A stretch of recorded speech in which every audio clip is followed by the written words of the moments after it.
Welcome back.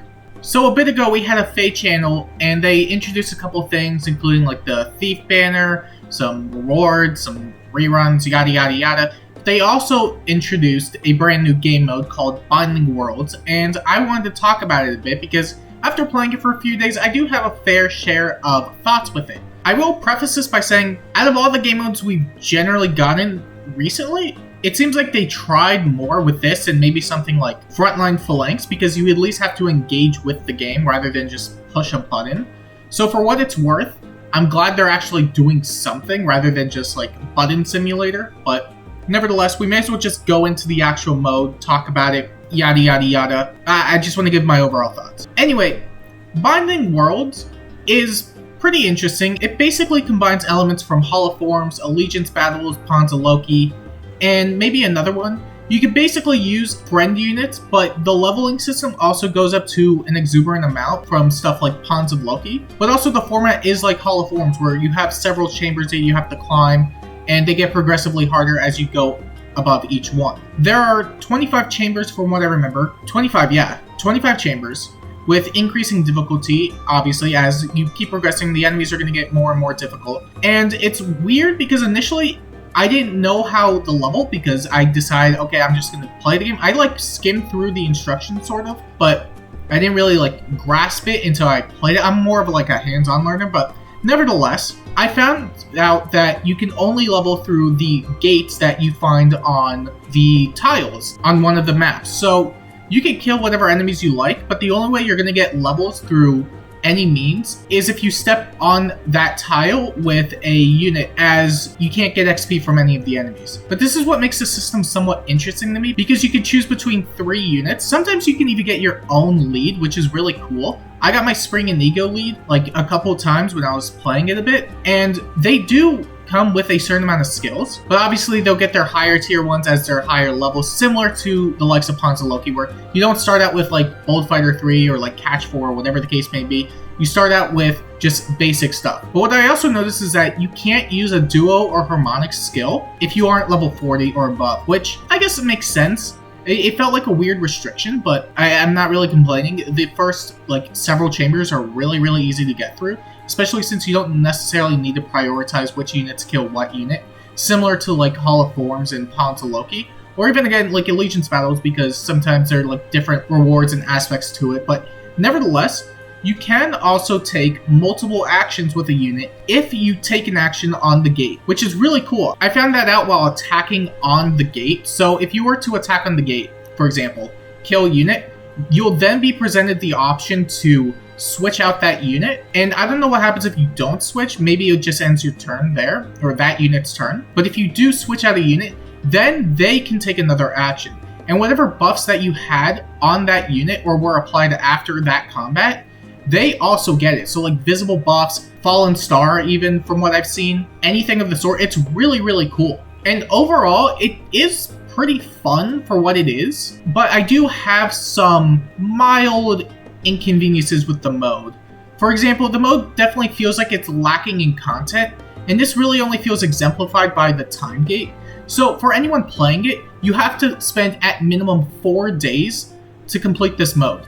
You only get enough of these like cowbell currency things that refresh your stamina or torches or whatever. So that's the only way you're going to be able to progressively go through the chambers at a consistent pace. But they don't give you enough to reach the final chamber, which unlike Hall of Forms, where you can, if you're like prioritizing certain units or you're doing pretty well, you can beat the entire mode in one sitting. You can't do that here, which does kind of suck, because I felt like it was going to be similar to Hall of Forms, where you can get through the mode really well, not necessarily super quick, but quick enough to where you're not spending like a good amount of time on it. And I don't think that's necessarily the worst per se, because it will help you like remember to get like your dailies from like the mode. So you could get like extra flowers or orbs depending on which day it is. But generally, I find that once you're just done with it, there's no real incentive to go back and play it outside of just getting those dailies, which I guess isn't the worst thing by any means, but it feels like it's lacking as a result. Because for example, in Hall of Forms,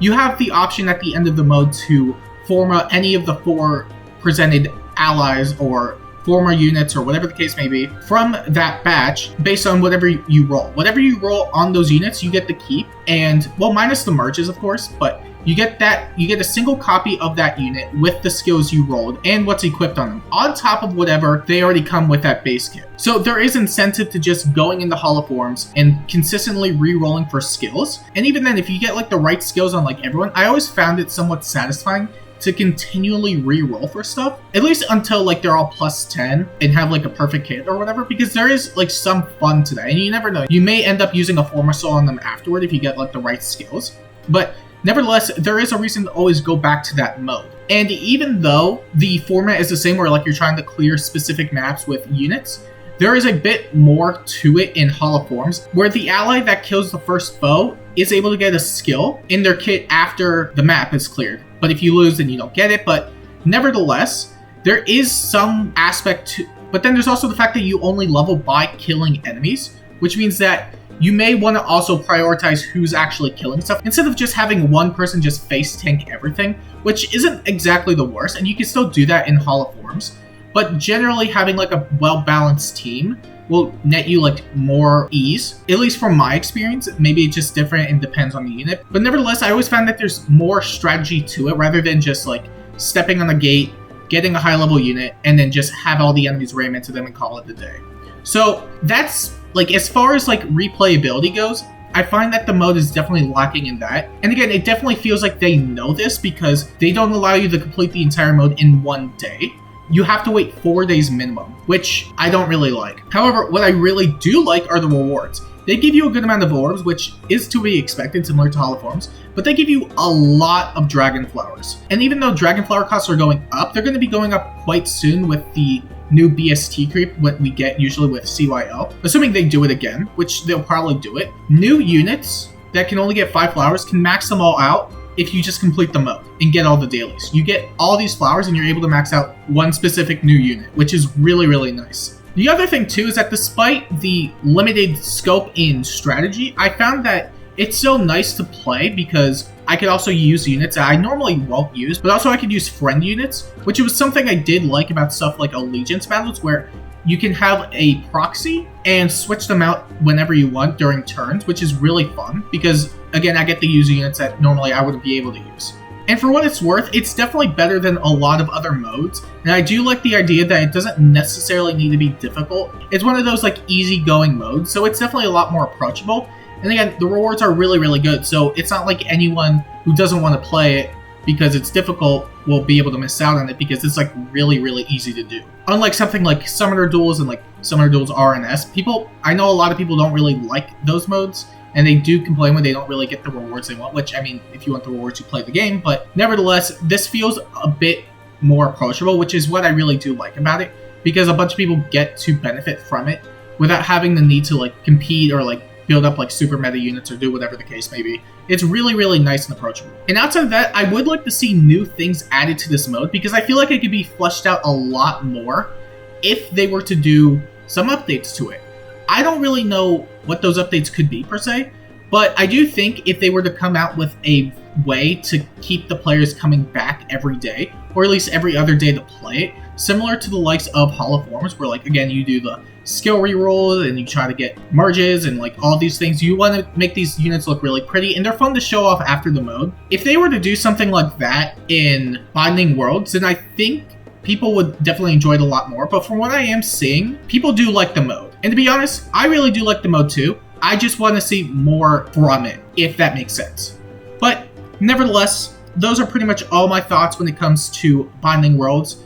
For a brand new game mode, it's better than a lot of other things we've gotten. Can't really complain. The rewards are good. It's really not that bad. And similar to like a lot of other FEH stuff, it doesn't take too long just to play. So it's like you could get in, get out, and do other things. So that's really nice. It doesn't really take up too much of your time. But let me know what you think down below in the comments. I would like to hear what you have to say, because I'm curious. Do you really like this mode? Do you like using friend units? Do you feel like it could be a bit better? Do you feel like it's missing something? What are your thoughts? Just let me know down below. Anyway, these have been my thoughts on the brand new game mode, and until next time, I'll see you later.